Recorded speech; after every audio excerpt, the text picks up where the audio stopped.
Hi, I'm Alexa, and news out of Everton today hopefully is making every Evertonian very happy. Jared Branthwaite has signed a new 5-year deal with the club, keeping him with us through 2030. He is 23 years old, already an absolute formidable opponent, and 28 is normally the that sort of age range where that prime playing years come into play. You have the skills, you have the knowledge, you have the experience, and your body is still able to keep up with the rigorous demands of professional sports.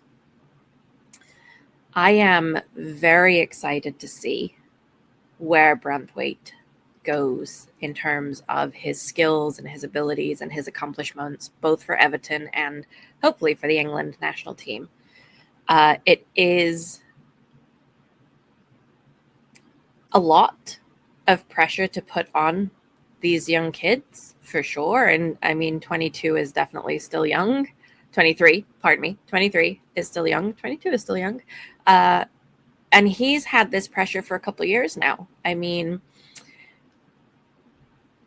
he won, I want to say it was the season before last, he won the Players Player or Players Young Player. He won the Fans Young Player of this season. And then last season, he won it, the Young Player of the season, voted on by fans. And it was something like 89%, I think, voted for him. I mean, it's deserved. He is absolutely a rising star. The interest from other clubs that have, for a couple of years now, been sniffing around trying to take him for way cheaper than they should be paying, thinking to capitalize on, prior to our ownership changes 6 months ago, close to 7 months ago now, I guess, trying to capitalize on our money issues and lowball offer for Branthwaite. And I'm so glad we were able to hold on to him. And I think it would be tough to find an Evertonian who is not glad that we were able to hold on to him. The past 6 months have been, 7 months almost, have been such a relief, a refreshing change. I've done a video on the ownership change, on Moyes coming in at the same time. I did a follow-up video a little while later talking about how and why I thought our form had improved with no changes in the people. This is the second sort of confirmation of a big signing. Charlie Alcaraz was the first one. He looks like an exciting young player, and I am excited to see where he goes this coming season. And now to know that we've sort of locked up Branthwaite for another 5 years in a contract, it's absolutely thrilling in terms of looking ahead and looking at the potential for what could happen. We just, I think it was at midnight on June 30th, anyone out of contract, the season ended. So Everton lost something like 11 players. Some of that was by choice. We decided not to renew contracts, and some of it was we didn't come to terms on contracts. I get it. DCL is not with Everton anymore as of 6:30. He was with us for something like 9 years, I want to say. He had some ups and he had some downs. And Everton fans, for as much as we love our passion and love our club, that doesn't mean we aren't sometimes a little harsh on young players who, you can say it comes with the territory if you're getting paid the big bucks. I don't think there's any reason to be cruel to players, to pile on them when they're down, when they're injured, when they are obviously going through something mentally, and still showing up every week, putting in the work, trying their hardest. DCL under Ancelotti got the service he deserved. He was played in the position he should be played in, with the system and team behind him that was going to get him his strengths and play to his strengths. And he scored a lot. And then after that, he was played out of position all the time. He was asked to do so much stuff that he should not be doing as an out-and-out striker. And guess what happened? He didn't score as much. Shocking. Absolutely. Who would have ever thunk that playing a player out of position, asking them to do stuff that is not to their strengths, is going to take time away from them playing to their strengths and then impact their state of mind, their ability to actually score goals if they are a striker, to flourish. I mean, it's not like there's, copious, and I mean copious amounts of research on the negative mental effects of constantly being asked to do stuff that's, not your assigned job, your work, your contract, your responsibility. It's draining. And DCL is still a young guy. He is still young. They get paid a lot, okay? And whether we like that, we don't like it, whether we agree with it, disagree with it, whatever, it's a fact. They get paid an enormous amount of money. That doesn't give us the right to pile on them, okay? Especially when we don't know the whole story. We don't know what's going on, behind the scenes. It's come out now in the past year or two about how toxic, truly, truly toxic, the former administration and their handling of things was. How toxic some of the managers ended up being. And we didn't see all of that. We knew some of them were not the right manager, for sure. Benitez, right?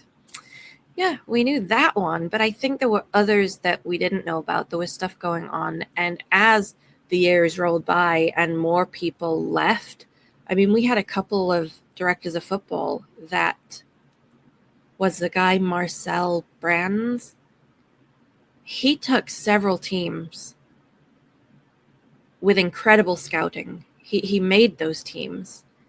And then he came to Everton, and all of a sudden, we weren't seeing the type of signing that he was known for at the other teams. And then he left.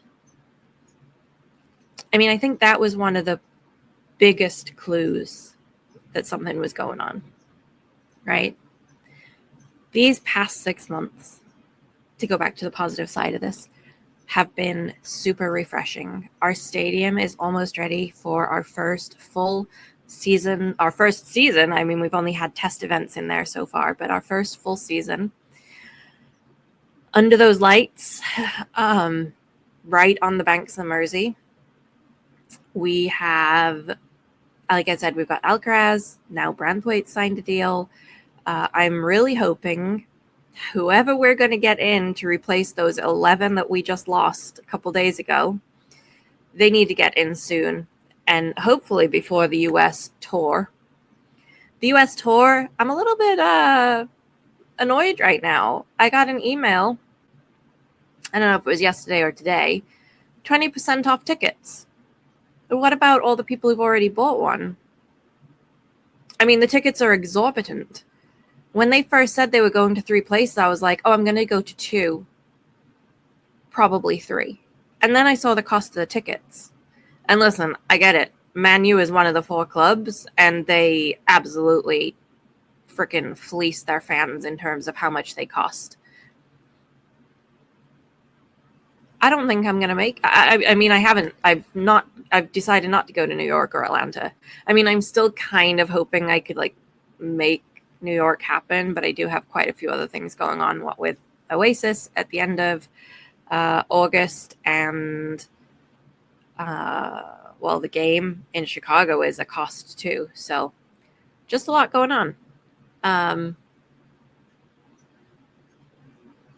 Were they not selling well enough? they realized the cost was too much. I don't know. It kind of annoys me. It kind of annoys me that many of us bought our ticket and now they're giving others a 20% off. Like, I think many of us could deal with $30 back in our pocket, which it would be more than 30.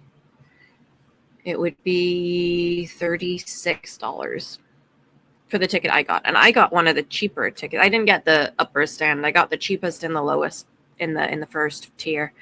But yeah, there's others who paid a heck of a lot more.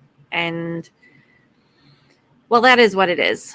I have heard there's some really cool events going on in New York before that that doubleheader. There's a Men in Blazers show. I think it's the night before. It's not technically an Everton event, but obviously Men in Blazers, one of them is an Everton fan. Now I've said that out loud. I'm like, oh gosh, I hope I just got that right and didn't mix something up. But one of them is an Everton fan, I believe. So with Everton being in town, I'm sure that they're going to talk about that. I don't know how much else. There's an event that's not Everton related either, but it's Evertonian, New York City Evertonian members who are in a band, and I believe they're playing. So definitely try and check that out. I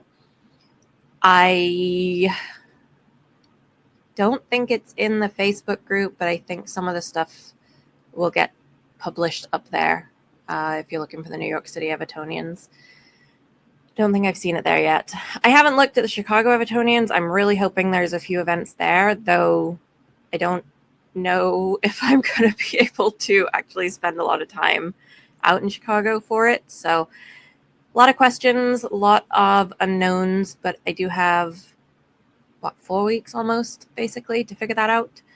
And it's always a good time. Always a good time to see the team.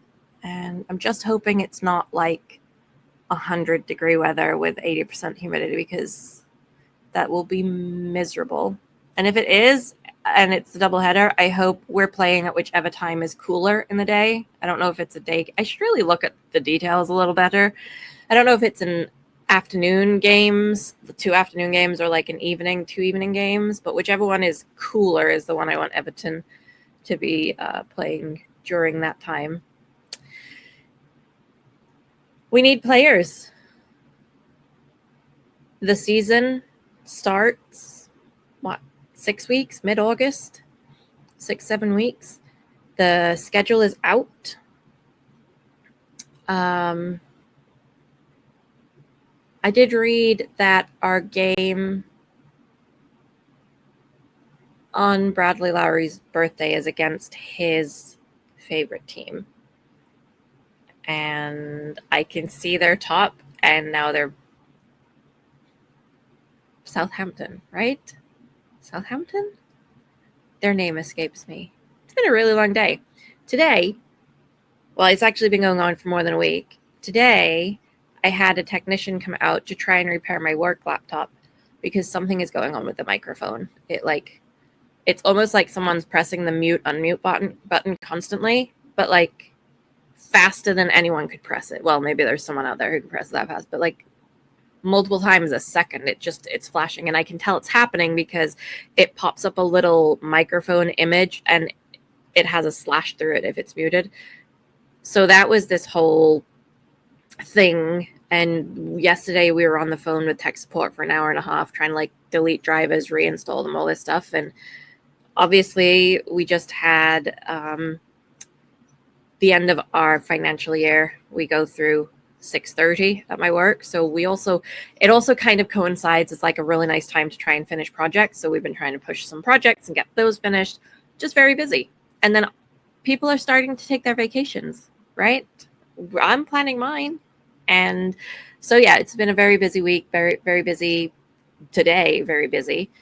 I was really excited to see that this morning. I was just like, wow, 5 more years through his peak, what should be his peak performance years. And no guarantee we hold on to him for that long, but I mean, something really extraordinary is going to have to happen to lose him at this point. So, all right. I think that's about it. If you made it this far, thank you. I tend not to speculate on what players we're getting in, but if you do have any tips on who we're genuinely looking at and close to signing. I know there's this one person on Twitter who seems to get the scoop a day or two ahead of time. I think no, I'm not even going to try and remember his name, but I tend trying